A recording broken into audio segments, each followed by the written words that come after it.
여러분, 우리는 지금 계속해서 출애굽을 한 이스라엘 백성들의 그 삶을 보고 있습니다. 오늘은 출애굽기 16장 말씀인데요. 여러분, 하나님은 홍해를 건너 이스라엘 백성들이 목이 말라 원망하고 불평할 때 하나님은 그들의 여호와 라파의 하나님으로 그들에게 은혜를 허락하여 주셨습니다. 여러분, 그 여호와 라파의 은혜는 마라의 쓴물이 단물이 되어 마실 수 있는 그 복을 주셨고요. 또한 마라를 떠난 지 얼마 되지 않아 엘림에서 12샘물과 70그루 종려나무를 만나게 하심으로 풍성하고 넉넉히 마시게 하시는, 한마디로 하나님께서 채우시는 하나님의 그 복을 경험하는 시간이었습니다. 여러분, 그것이 여호와 라파의 그 하나님, 그 하나님을 통해서 주시는 복이라 하는 것입니다. 여러분, 여호와 라파의 교훈이 무엇입니까? 너희가 힘든 광야에서 날마다 하루하루 걷는다 할지라도 내 말에 귀를 기울이고 하나님의 말씀을 붙잡고 의롭게 행하면 치료와 회복의 은혜를 베푸시겠다는, 그것이 바로 여호와 라파의 그 하나님의 복인 것입니다. 철학자 키에르케르코는 이렇게 얘기했습니다. 인간을 죽음에 이르게 만드는 병은 바로 다름 아닌 그것은 절망이다라고 말했습니다. 여러분, 그렇습니다. 인간에 있어서 가장 치명적인 이런 병은 그것은 다름 아닌 절망인 것입니다. 그리고 두려움입니다. 여러분, 우리를 붙들고 계신 그 하나님, 그 하나님은 언제나 여러분 변함이 없으신 분이십니다. 홍해를 건널 때도 하나님이 붙잡아 주셨고요. 메마른 광야, 때로는 그 광야에서 기진하여 때로는 힘들게 지쳐 있을 때도 하나님은 여전히 그 이스라엘 백성들을 붙잡고 계신 그 하나님은 동일하신 하나님이셨고 그 백성들과 함께 하신 하나님이셨습니다. 하지만 하나님은 변함이 없는데 여러분, 누가 변했습니까? 인간이 변했다는 것입니다. 인간 안에 일어나는 절망과 두려움은 끊임없이 우리를 흔들어 함께 하시는 그 하나님을 보지 못하게 만들었습니다. 그리고 그 하나님 가운데 의심하게 만들었습니다. 그러므로 믿음의 사람, 여러분, 하나님의 사람은 하나님의 말씀을 끊임없이 우리는 붙잡아야 됩니다. 그것이 바로 여러분 믿음으로서 이 세상을 살아가는 것입니다. 여러분, 세상과 다르게 사는 힘이 바로 여기 있다라는 것입니다. 여러분, 믿음의 사람은 하나님의 말씀을 꽉 붙잡을 때 여러분 믿음의 눈을 떠서 바라보는 힘으로 사는 것입니다. 그때 온 세상이 흔들려도 또 요동해도 여러분, 우리 하나님의 백성은, 성도는 요동하지 않는다는, 흔들리지 않는다는 것입니다. 그렇기 때문에 여러분, 우리가 잡아야 될 것은 무엇입니까? 그 하나님의 변치 않은 하나님의 말씀을 잡아야 됩니다. 여러분, 그 말씀을 붙잡으셔야 됩니다. 변함없이 우리와 함께 하시는 하나님을 바라볼 수 있어야 된다라는 것입니다. 여러분, 세상은 끊임없이 우리 가운데 무엇을 주냐면 세상은 우리에게 염려하게 만듭니다. 그리고 불평하고 원망하게 만듭니다. 그래서 결국은 포기하게 만듭니다. 여러분, 포기의 끝은 무엇입니까? 그것은 절망입니다. 주저앉음입니다. 그러나 하나님의 사람들은 말씀을 붙잡는 믿음 때문에 여러분, 우리 안에 뭐가 생깁니까? 소망이 생깁니다. 그 소망은 믿음으로 감사하고 찬송하는 삶을 살게 하는 힘을 우리에게 준다라는 것입니다. 여러분, 이것이 우리를 무너뜨리려고 하는 광야도 같은 세상 속에서 요동하지 않고 치유와 회복의 은혜를 주시는 그 여호와 라파의 하나님이 함께 하시는 은혜인 것입니다. 여러분, 하나님은 때가 되면 반드시 우리에게 응답하시는 하나님이십니다. 광야에서 목말라 죽은 사람이 사람 없고요, 배고파 죽은 사람이 없습니다. 여러분, 구약 역사를 볼 때 구약의 그 역사들을 보게 되면 광야에서 함께 하시는 그 하나님, 그 하나님만 바라보면 마시는 물 때문에 아니면 어떤 먹는 음식 때문에 또 그 앞에 놓여진 어떤 문제 때문에 죽질 않았습니다. 먹을 양식 때문에 쓰러지질 않았습니다. 왜요? 때가 되면 반드시 응답해 주셨기 때문입니다. 결국에는 마시게 하셨으며 결국에는 배부르게 하셨습니다. 여러분, 하나님의 사람은 이렇게 채우시는 하나님을 믿음으로 바라보며 메마른 그 광야를 평강으로 걸어가는 것이다 라는 것입니다. 하지만 반대로 여러분 하나님을 모르며 자기의 힘과 노력으로 사는 그 애굽 사람은 어떻습니까? 여러분 애굽에 있는 그 사람들의 그 모습, 우리가 지금 출애굽기 오늘은 본문 16절을 보지만 여러분 그 출애굽 그 앞장인 17장부터 12장까지에 보면 뭐가 있냐면 10가지의 재앙이 있었습니다. 여러분 그 10가지 하나님이 내리시는 그 10가지 재앙 앞에서 그 재앙이 애굽 땅을 휩쓰고 지나갈 때마다 그 이 애굽 사람들의 그 마음 가운데는 뭐가 있었냐면 염려와 두려움성에 떨며 결국에는 출애굽기 12장에 보면 장자의 죽음을 통해서 죽음의 고통 속에 절망할 수밖에 없었던 그 상황들을 우리는 보게 됩니다. 또 출애굽기 14장에 보면 홍해 바다 한가운데서 물속에 수장되어서 결국에는 절망하고 죽음 앞에 쓰러지고 말았던 그 애굽 사람들의 그 모습을 우리는 보게 됩니다.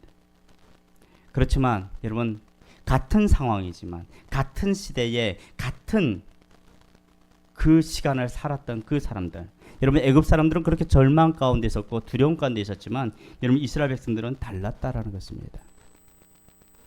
필요할 때마다 적당하게 공급해 주시는 그 하나님이 채우시는 하늘의 은혜로 인해서 그들은 염려하지 않았고요, 그들은 두려워하지 않도록 하나님이 그들을 꽉 붙잡아 주셨습니다. 그래서 염려와 두려움을 이겨내고 그들은 평안을 누릴 수 있는 복을 주셨습니다. 여러분 이것이 바로 나는 여호와, 나 여호와는 너희를 치료하는 하나님이다. 여호와 라파의 그 라파의 하나님의 그 뜻이며 복이다라는 것입니다. 여러분 장자의 재앙 앞에서 어린 양의 피가 이스라엘 백성들을 살렸습니다.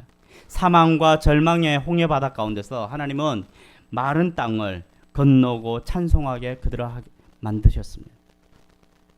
여러분 그 찬송이 우리 지난주에 보았듯이 우리 출애굽기 15장에 보면 그 찬양이 나오죠.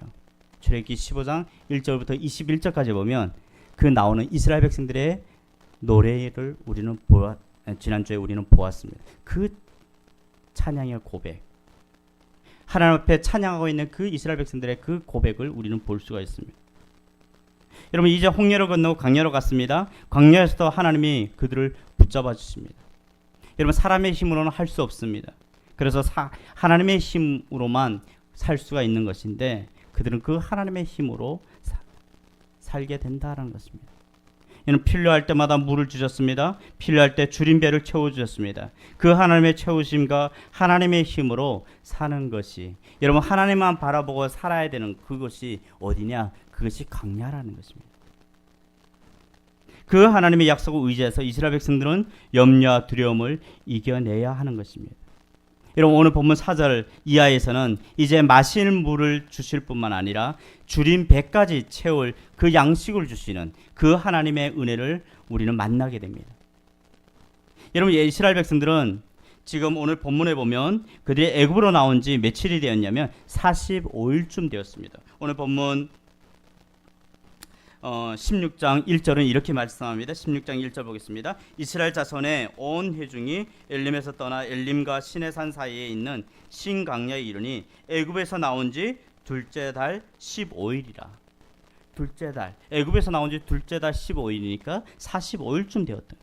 여러분 45일쯤 되었으면 어떻게 됐죠? 애굽에서 가지고 나왔던 그동안 그래도 있었던 뭔가 먹을 것들이라든지 아니면 어떠한 그것들을 45일쯤 되면 다 소진될 때입니다.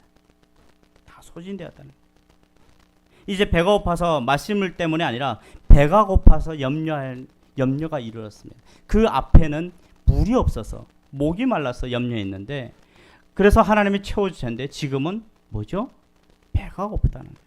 여러분 3절은 이렇게 합니다. 우리가 보진 않았지만 3절 말씀 보겠습니다. 3절은 이렇게 됐죠. 이스라엘 자손이 그들에게 이르되 우리가 애굽 땅에서 고기 가마 곁에 앉아 있던 때와 떡을 배불리 먹던 때에 여호와의 손에 죽었더라면 좋았을 것을 너희가 이 강야로 우리를 인도해 내어 이 온 회중이 줄여 죽게 하는도다.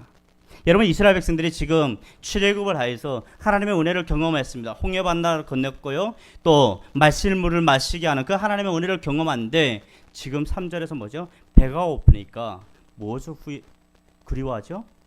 애굽 생활을 그리워한다. 여러분 애굽에서 그들의 신분은 뭐였죠? 노예였습니다. 그런데 거기가 좋았더라는 거예요. 여러분, 하나님께서 은혜를 베풀어 주지 않은 게 아닙니다. 계속해서 베풀어 주셨습니다. 근데 그 하나님의 베풀어 주신 그 은혜는 온데간데 없이 지금은 또 뭔가 앞에 보일 때 깜깜하고 배가 고프니까 노예 생활을 그리워하더라는 거예요. 홍해바다 한가운데서 생명을 주셨습니다. 광야에서 마실 물을 주셨습니다. 그런데 며칠이 지나니까, 여러분, 몇 달 지난 것도 아니고 며칠이 지나니까 다 잊어버리고 배고프다고 난리입니다. 여러분, 15장에 분명히 1절부터 21절까지는 그들이 하나님을 찬양했습니다. 하나님을 찬양했던 그 찬송은 온데간데 없고 세상에 종살이하며 먹을 것을 찾아 기웃거리던 그 삶을 추억하며 그때로 돌아가고 싶어하는 것입니다. 그런데 여러분, 무엇입니까? 여러분, 그들이 그리워하는 그 애굽의 그 생활, 애굽에서 주어지는 그 양식, 그 양식은 잠깐 먹고 나면 또 배고플 수밖에 없는, 또 배가 고픈 그런 양식입니다. 수많은 사람들이 애굽의 양식을 구하고 애굽의 양식을 먹습니다. 그런데 애굽의 양식을 먹고 나면 내일을 또 염려하게 만듭니다. 내일은 무엇을 먹을까? 내일은 어떻게 살까? 여러분, 수많은 세상 사람들은 오늘 먹고 나면 내일은 무엇을 먹을까 염려합니다. 그래서 오늘 먹고서도 내일을 걱정하는 양식이 바로, 여러분, 그것은 애굽의 양식이라고 할 수 있습니다. 예수님께서는 우리에게 이렇게 말씀하셨습니다. 마태복음 6장 31절과 32절은 우리에게 이렇게 말씀하고 있습니다. 우리 함께 같이 합독하겠습니다. 그러므로 염려하여 이르기를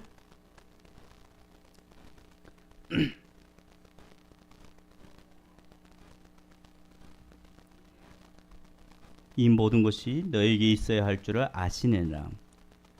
여러분, 오늘을 먹고도 뭘 걱정한다고요? 내일을 걱정한다는 거예요. 여러분, 그 내일을 걱정하는 그것이 애굽의 양식이라. 그것이 예수님께서는 무엇이냐? 이것은 이방인이 구하는 양식이다. 여러분, 지금 이스라엘 백성들은 애굽의 양식을 구하고 있는 것입니다. 그런데 하나님은 원망과 불평이 가득한 그 이스라엘 백성들을 향해서 또 응답하십니다.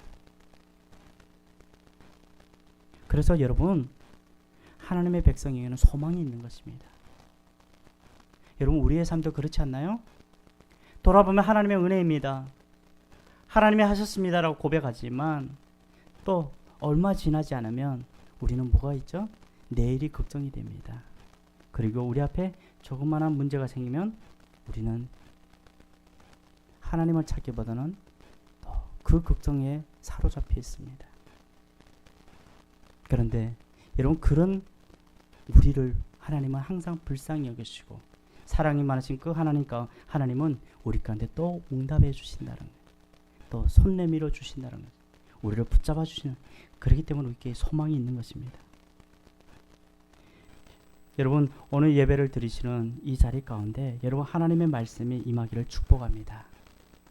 말씀이 임하면 절망이 사라집니다. 말씀이 임하면 원망과 불평이 사라집니다. 그러면 우리에게 뭐가 생길까요? 그건 소망을 가지게 됩니다. 말씀이 임하면 강야에서도 샘이 터집니다. 홍해바다 가운데서도 말씀이 임하면 길이 나는 것입니다.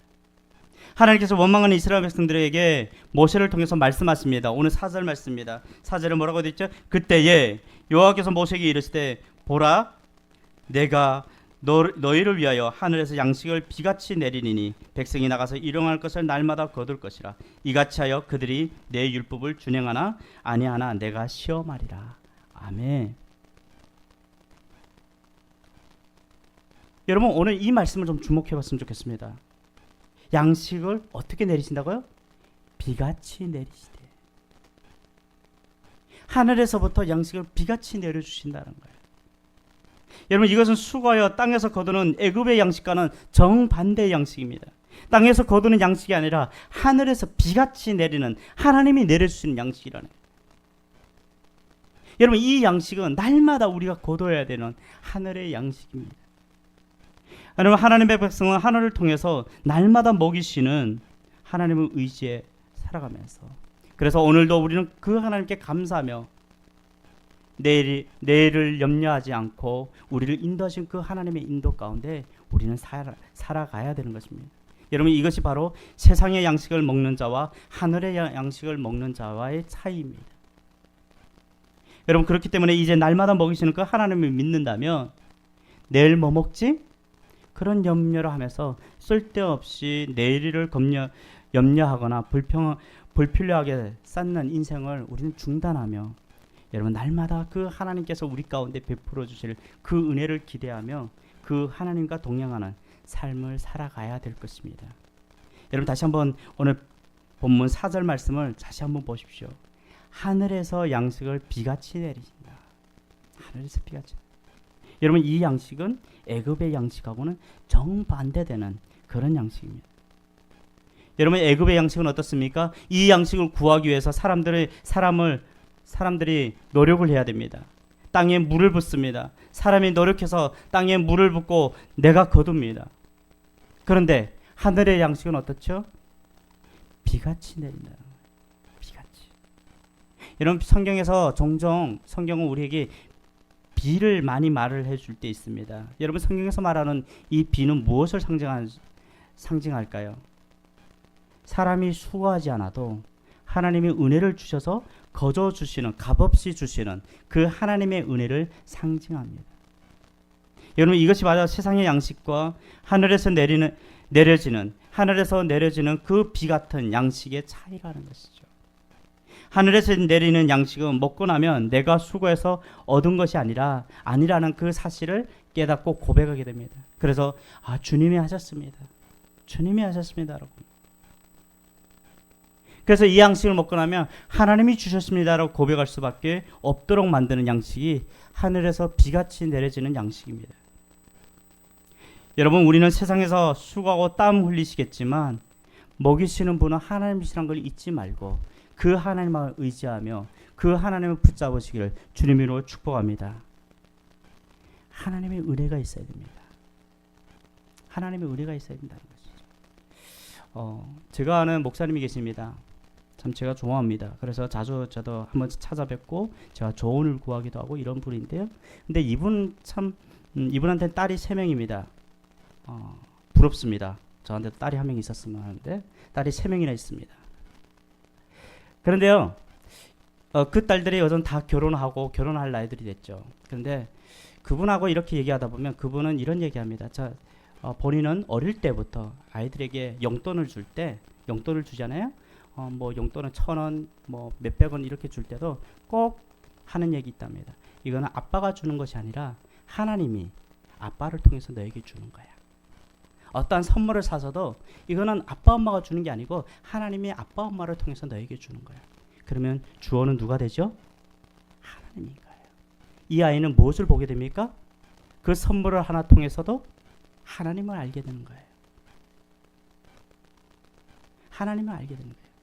그래서 요즘은 다들 결혼했는데 가족 톡방에 보면 이렇게 하루를 시간이 지나고 나면 저녁이 되면 막 이렇게 딸들이니까 톡도 잘한대요. 저는 아들들과 잘 안 하는데요. 네, 잘한대요. 막 아빠 오늘 무슨 일 있었고 엄마 무슨 일 있었고 하는데 거의 간증이랍니다. 하나님이 오늘 나한테 이런 일들을 베풀어 줘서 이렇게 했다. 하나님이 이렇게 하셨다. 그러니까 그 안에서 하나님이 영광 받으시고 하나님이 나타나는 거예요. 그러니까 톡방이 재밌대요. 떨어져 살고 있지만 그 하나님이에요. 여러분 마찬가지입니다. 여러분, 오늘 우리가 여기 살아갈 수 있는 것, 우리가 지금 살아갈 수 있는 이 자리에 나올 수 있는 것, 결국 하나님의 은혜를 주셨다는 것입니다. 하나님이 우리에게 하늘의 그 양식을 주셨기 때문에 우리가 오늘 살아갈 수가 있는 것입니다. 또 한 가지 전제 조건이 있습니다. 그 하나님의 그 하늘의 양식의 그 전제 조건은 뭐냐? 하나님의 은혜로 주시지만 이 양식은 가만히 앉아서 입만 벌리고 있는다고 해서 누가 내 입에 넣어주는 양식이 아니라는 것입니다. 오늘 보면 4장 중반절에 보면 이렇게 됐습니다. 하늘에서 양식을 비같이 내리니 백성이 나가서 일용할 것을 날마다 거둘 것이라. 누가 나간다고요? 백성이 나가서. 이런 백성이 나가서. 그러니 백성이 집안에 앉아 있으면 안 된다는 거예요. 나가라는 거예요. 내가 거둬야 되는 거예요. 이건 무슨 말입니까? 여러분, 오늘도 하나님의 은혜로 먹을 것을 주십니다. 하지만 나가는 수고와 거두는 수고는 해야 되는 양식이다라는 거예요. 이 수고를 하여 거두되 믿음이 있어야 된다는 거예요. 여러분, 이 거둔다라는 말은 결국 믿음으로 나간다는 거예요. 어떤 믿음입니까? 오늘도 나가면 하나님이 주실 거라는 믿음을 가지고 그 믿음으로 수고하고 믿음으로 거두는 양식이 하늘에서 비같이 내리는 양식입니다. 여러분, 이것이 똑같이 나가서 일하지만 세상과 하나님의 백성이 본질적으로 다른 이유의 근거라는 거예요. 여러분, 세상 사람들은 내가 열심히 나가서 내가 무엇을 하지가 아니라 우리 믿음의 사람들은 오늘도 하나님께서 채워주실 것을 믿고 그 하나님을 의지하고 나가는 믿음이다라는 것입니다. 이것은 세상 사람들과 완전히 반대되는 삶입니다. 오늘도 세상 사람들은 먹고 마시기 위해서 나갑니다.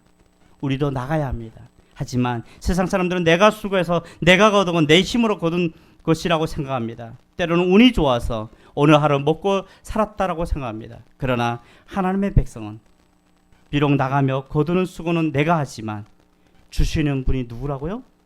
하늘에 계신 그 하나님. 그 하나님을 고백하며 그 하나님께 감사하며 믿음으로 고백하며 거두는 것입니다. 그래서 여러분, 오늘 본문 4절 하반절에는 이렇게 되어 있습니다. 이같이 하여 그들이 내 율법을 준행하나 아니하나 내가 시험하리라. 이같이 하여. 여러분, 하나님의 말씀을 믿고 거두는 수고를 하되 그것이 은혜인 것을 기억하는 것이 우리가 살아야 하는 그 믿음의 삶인 것입니다. 그래서 5절 말씀 보면 하나님은 날마다 하나님의 은혜를 주시고 하나님 매일매일 주시는 은혜를 믿고 나가서 믿음으로 수고하는 이 모든 믿음의 삶의 결론을 오늘 본문 5절의 말씀으로 우리에게 정리해 주고 있습니다. 5절 우리 함께 같이 읽을까요? 여섯째 날에는 그들이 그 거둔 것을 준비할지니 날마다 거둔 것에 갑절 더하리라. 갑절이 되리라. 아멘. 여러분, 하나님은 매일매일 양식을 주셨습니다. 첫째 날부터 다섯째 날까지 주셨습니다. 근데 그 다섯째 날까지는 어떤 분량이 있냐면 오늘 하루 먹을 수 있는 분량의 양식을 매일 주셨습니다. 그리고 그 양식을 거둘 때마다 내일 일을 염려하지 않는 것입니다. 왜요? 내일 또 주시니까. 그러니까 욕심내지 말고 오늘 먹을 것만 거두는 것이죠. 내일도 하나님의 은혜로 먹고 살게 하실 거야. 오늘도 감사하며 살면 돼. 이것이 하나님과 동행하는 그 성도의 삶이라는 거예요. 그래서 5일 동안 그렇게 주셨습니다. 그런데 여섯째 날에는 좀 달랐습니다. 여섯째 날에는 좀 특별한 예외적인 은혜를 내렸어요. 그것이 무엇입니까? 갑절로 내일까지 먹을 것까지 거두게 만들어요. 2배로 거두라는 거예요. 무슨 말입니까? 여러분, 여섯째 날까지 내일 먹을 것까지 거두라는 것은 그 이유가 우리는 너무 잘 알죠. 7일째 되는 날은 어떤 날입니까? 안식일이잖아요. 안식일. 안식일, 쉽게 말하면 여러분 예배하는 날이라는 거예요. 예배를 위해서 하나님은 채워주시는 것입니다. 자, 일주일 딱 한 번은 내일 먹을 양식을 거두게 했습니다. 그래서 갑절에 양식을 주셨습니다. 이스라엘 백성들은 어떤 고백합니까? 내일은 거두지 않아도 돼. 일하지 않아도 돼. 수고하지 않아도 돼. 하나님 먹이신다는 거 고백하면서 내일은 오직 예배만 드리면 돼. 주님을 지키면 돼. 이 고백을 할 수밖에 없는 것이죠. 여러분, 이것이 무슨 뜻일까요? 여러분, 하나님께서 일용할 양식을 우리에게 주시는 것은 하늘에 비같이 내려주시는 그 은혜는, 날마다 우리를 먹이시고 우리를 채워주시는 그 은혜는 결국 우리의 삶의 결론은 뭐라고요? 우리의 믿음의 삶의 결론은 예배라는 것입니다. 왜 날마다 우리를 하나님이 먹이십니까? 하나님을 기억하며 오늘도 예배하며 또 하나님을 기억하며 이 귀한 7째 날 안식일 하나님 앞에 나와 다른 모든 염려를 내려놓고 오직 하나님을 예배하는 그것 때문에 날마다 먹이시는 것입니다. 그러므로 여러분, 날마다 먹이시는 그 하나님 앞에서 하늘에서 비같이 내리는 그 하늘의 양식이 그 만나의 결론은 무엇입니까? 예배라는 거예요. 예배. 하나님은 오늘도 저와 여러분들을 먹이고 입히십니다. 먹이고 입히시는 은혜의 결론은 마지막 그 일곱째 날 예배를 향해서 달려갑니다. 여러분, 우리의 삶의 결론은 무엇이 되어야 될까요? 예배가 되어야 됩니다. 우리는 그 하나님 앞에 예배로 시작해서 예배로 끝나는 삶이 되어야 된다는 것입니다. 그러면 하나님이 우리를 채워주십니다. 그러면 하나님이 우리를 인도해 주십니다. 여러분, 그것이 믿음으로 사는 삶의, 믿음의 사람의 삶이 된다는 것입니다. 여러분, 하나님께서는 오늘도 우리에게 말씀해 주셨습니다. 세상의 것을 보지 말고 하나님 믿음으로 걸어가라고 말씀하고 있습니다. 여러분, 오늘 200만 대한민국에 있는 성도들이 모여서 함께 예배드리는 이유가 무엇이죠? 우리는 세상과는 다르다. 우리는 세상과는 다르고 우리는 오직 하나님을 바라본다. 하나님 말씀 믿고 나간다. 그 하나님께 은혜를 구하며 그 하나님 앞에 나아가는 예배를 드리는 그 모습, 그 하나님이 그런 그 목소리를 들어주신다는 것입니다. 여러분, 우리의 삶 가운데 이 예배로 시작해서 예배로 끝나는 저와 여러분들의 삶이 되기를 주님을 축복합니다. 기도하겠습니다. 하나님 감사합니다. 하나님, 오늘 다시 한번 이스라엘 백성들의 아버지는 그 출애굽을 하여서 하나님 앞에서의 그 삶을 보게 됩니다. 하나님, 어리석은 이스라엘 사람이다 보니까 아버지는 이 이스라엘 백성들도 하나님의 은혜는 온데간데 잊어버리고 또 먹을 것 위에 먹을 것 때문에 걱정하며 불평하는 이 모습을 보게 됩니다. 과거로 돌아보며 주님의 은혜를 잊어버릴 때가 참 많이 있는 이스라엘 백성들의 이 모습, 하나님, 이것이 오늘날의 우리의 모습입니다. 하나님, 우리가 언제나 우리와 함께 하시는 그 하나님을 바라보게 하시고 그 믿음이 변치 않는 우리들의 삶이 될 수 있도록 도와주시옵소서. 우리에게 은혜를 더해 주시고 하나님, 이 세상 가운데 믿음으로 걸어갈 수 있는 길을 열어 주시옵소서. 그래서 아버지 하나님, 세상에 하나님의 백성으로서 온전히 살아갈 수 있는 우리들의 삶이 될 수 있도록 이 세상 가운데 그 삶을 보여지도록 주님, 우리의 삶을 붙들어 주시옵소서. 감사하고 예수님으로 기도드립니다. 아멘.